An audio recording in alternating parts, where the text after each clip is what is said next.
నమస్తే. Welcome to mega 9 TV. Telugu మాసాల్లో 4వ మాసం ఆషాఢం. పూర్ణిమ నాడు పూర్వాషాఢ, ఉత్తరాషాఢ నక్షత్రాలకు దగ్గరగా చంద్రుడు సంచరించే కాలాన్నే ఆషాఢంగా భావిస్తాం. హిందూ సాంప్రదాయం ప్రకారం ఈ మాసంలో వివాహ శుభకార్యాలేవి తలపెట్టరు. పుణ్యకార్యాలకు అనుకూలం కాకపోవడంతో శూన్య మాసంగా పిలుస్తారు. కానీ ఆధ్యాత్మికంగా మంచి మాసమని అంటారు. అటువంటి ఆషాఢ మాసం ఇవాల్టి నుంచి ప్రారంభమైంది.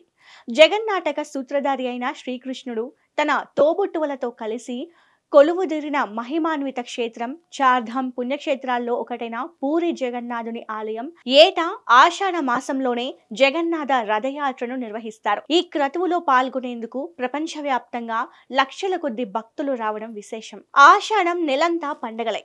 ఆషాఢ శుద్ధ షష్ఠిని స్కందవ్రతంగా, శుద్ధ సప్తమిని భాను సప్తమిగా భావిస్తాం.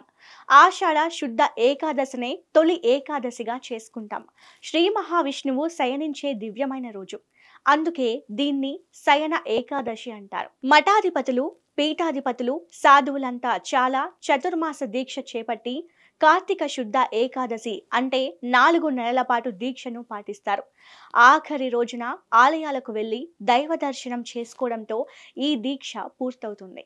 ఆషాఢ చతుర్దశి ఈ రోజున భూలక్ష్మి అంశతో గోదాదేవి ఆవిర్భవించిన రోజు కావున శ్రీ వైష్ణవులందరూ గోదామాతను ఆండాలుగా పూజించి ఆ జగన్మాత రచించిన పాసురాలను పారాయణం చేసి విశిష్టంగా ఆదరిస్తారు. ఆషాఢ పూర్ణిమనే వ్యాస పూర్ణిమ లేదా గురు పూర్ణిమగా పిలుస్తాం.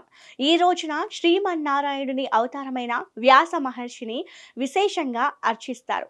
విద్యార్థులు గురు పూజ చేసి చదువులో రాణించాలని కోరుకుంటారు. విద్యతో పాటు గురుస్థానంలో నిలిచే దత్తాత్రేయ స్వామి, రాఘవేంద్ర స్వామి, సాయి భగవానుడు, ఆదిశంకరులు, బృహస్పతిలను విశేషంగా పూజించి జ్ఞానాన్ని ప్రసాదించమని వేడుకుంటారు. ఆషాఢ బహుళ సప్తమినే భోగ సప్తమిగా పిలుస్తారు. చెట్టు చేమలకు పూజలు చేయడం, పంట పొలాల వద్ద జాతరలు నిర్వహించడం చేస్తుంటారు. బహుళ ఏకాదశి కామద ఏకాదశి కోరికలను తీర్చి మోక్షాన్ని కలిగిస్తుందని విశ్వసిస్తూ జరిపే ఈ పర్వదినాన అమ్మవారికి ప్రత్యేక పూజలు చేస్తారు. గోరింటాకు ఇష్టపడని అమ్మాయిలుంటారా? మానవ మాతృలకే కాదు, తల్లి గౌరీదేవికి కూడా గోరింటాకు అంటే ఎంతో ప్రీతి. ఈ మాసంలో గోరింటాకు పెట్టుకుంటే అమ్మవారి అనుగ్రహం కలుగుతుందనేది విశ్వాసం. శాస్త్రీయంగా చూస్తే ఆషాఢంలో వచ్చే వర్షాల వల్ల జలుబు, జ్వరాలు, అంటువ్యాధులు సోకే అవకాశం ఎక్కువ కాబట్టి గోరింటాకు వాటిని నివారించి సహజ సిద్ధంగా రోగ నిరోధక శక్తిని పెంచుతుందని అంటారు. ఇకపోతే చర్మ రోగాలు, గాయాలు సైతం తగ్గుతాయి. పారాని పెట్టుకోవడం వల్ల పాదాలు పగలవు. ఇలా అనేక ప్రయోజనాలు ఉండడం వల్లే ఈ మాసంలో గోరింటాకు పెట్టుకోవడం ఆనవాయితీగా అయ్యింది. ఋతువు ప్రకారం ఇది వర్షాకాలం. వాతావరణ మార్పుల వల్ల క్రిమి కీటకాలు, పురుగులు ఎక్కడికక్కడే పుట్టుకొస్తాయి. వాటి వల్ల మనుషులకే కాదు, పశు పక్షాదులకి కూడా అనారోగ్యం వాటిల్లే అవకాశం ఉంది. ఈ మాసంలో తరచూ అభ్యంగ స్నానం చేయకూడదంటారు.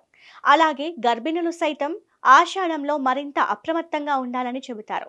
ఇంకా ఆషాఢం సముద్ర, నది స్థానాలకు ప్రసిద్ధం. ఈ నెలలో ఇల్లు కడితే ఆ గృహస్థులకు ధనధాన్యాలు, పశువులు, రత్నాలు ప్రాప్తిస్తాయని మత్స్య పురాణం చెబుతోంది. నిజానికి ఈ నెలలో ఎటువంటి శుభకార్యాలను నిర్వహించరు, కానీ గృహ ప్రవేశాలు చేయడం మంచిదేనని చెబుతుంటారు. ఆషాఢంలో ఇత్తడి, కంచు, బంగారు, వెండి లాంటి లోహ వస్తువులను శుభ్రం చేయడం కూడా ఆచారమే.